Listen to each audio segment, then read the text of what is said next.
Hi, welcome to my YouTube channel. Today I'd like to talk to you about my process of sketching and painting in Photoshop.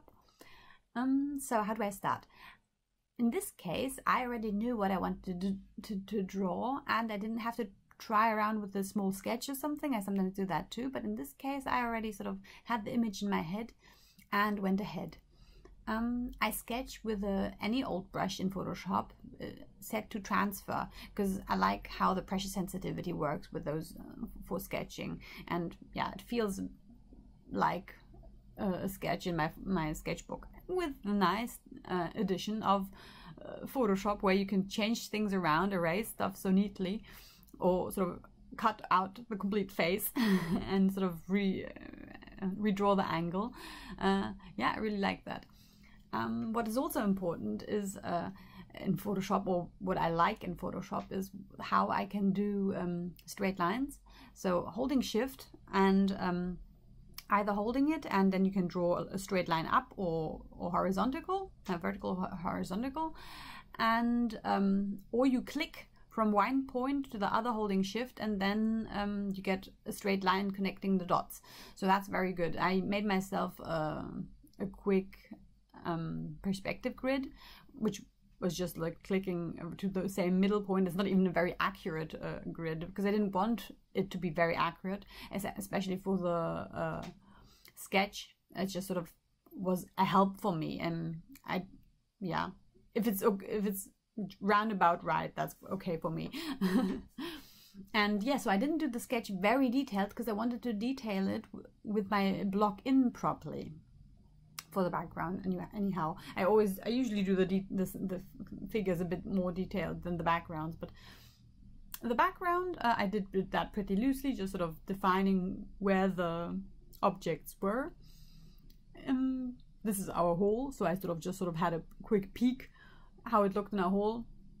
Not as clean, but also like I didn't add all the objects, which will come later. I sort of said, okay, it's enough for me to know where everything is, and then I can add the details. So how did I do this? I added details in particular with the selection. So you've got a lot of different possibilities for selection, like the lasso tool, or the lasso which does straight lines as well. So I use that quite a lot, sort of following just my grid. And yeah, I like that very much, because you sort of get hard shapes, which is already quite a good stage for the details, and then you can sort of add layers on top and set them to clipping mask, and then you can work within the boundaries of yeah, the object, and so you can add details without painting over the edges, which is sort of, I don't know, I really like how this turns out. Also adding light with just sort of the lasso tool, sort of like here from the doors, I added it onto the cupboard in the hall. That way, I actually did all of my objects I did with selections. So I really, and for a really long time, I didn't use selections much, because I was sort of, I don't know, I probably was too lazy in a way.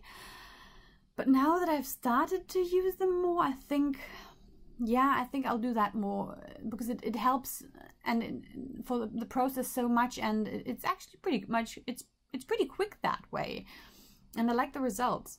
So what do I also do for detailing is that I set the sketch, which I did, to color burn.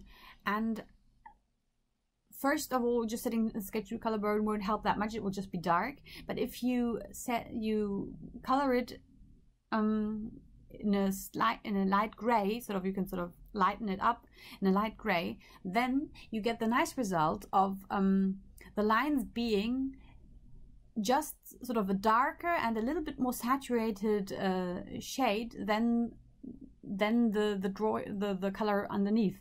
So you don't have to color all the lines in, because that's quite a lot of work. And this way I just sort of quickly have colored lines, and the sketch adds to my details within the shape, the sharp edges. So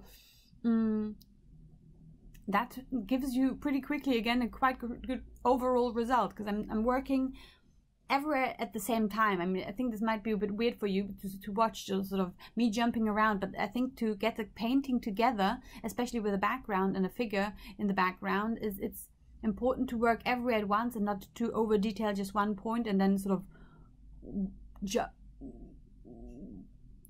from detail to detail, because then you lose the sight of the whole image, and the point where to stop detailing that is hard to get that way. So because for me always it's a very important question is, how far do I push the details, or how little details are enough? Yeah, I think I'm more of that kind of person, of as little details as possible, which sort of have already a good result. That's my philosophy anyway, and especially in this painting. I used to render more, and I used to detail very long, and then I sort of worked on paintings like 20 hours or so, but this is sort of a 4-hour painting where I'm pretty happy with the result, and I could do more, but but why should I, in a way? I like the result the way it is, so yeah, when I blocked everything in, then it's just a question of putting the light on top, which I usually do by setting, just sort of having a layer set to soft light, and then I just use white, or sometimes usually a slightly tinted white, like a bluish light or yellowish white. Yeah, set to soft light, it gets nice results. Sometimes I duplicate the layers sort of to have a bit even lighter, depending on how hard the light is supposed and harsh this light is supposed to be.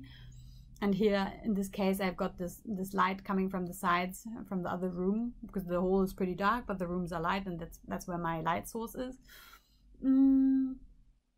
Yeah, and again, clipping masks, just so good.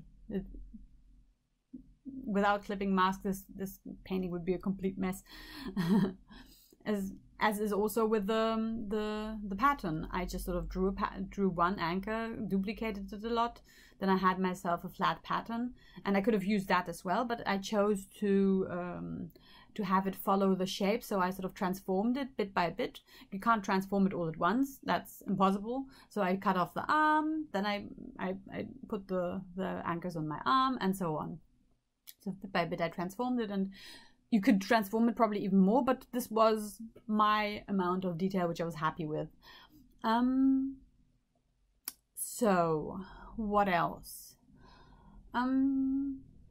Yeah, for the painting in the background, I sort of just got the image from the internet. Woo, bad me. But I think it's okay in this situation, because I painted over it, I distorted it a lot, I changed the colors, and this is the painting which is hanging in our hall, so I wanted to be accurate in that way, but I sort of deformed and painted over it so much that I think that it's pretty far away from the original and just gives you the impression of the original, which was there, and that's what I wanted to achieve.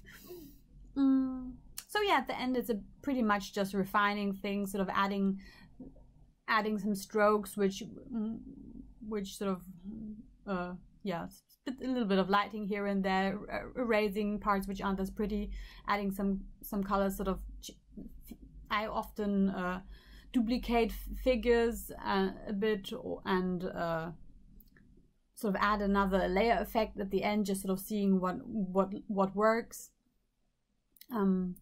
Yeah, refining the lighting a bit, stuff like that, and yeah, and then that's pretty much it. So I hope you liked this video. Thank you for watching. Bye bye. See you next time.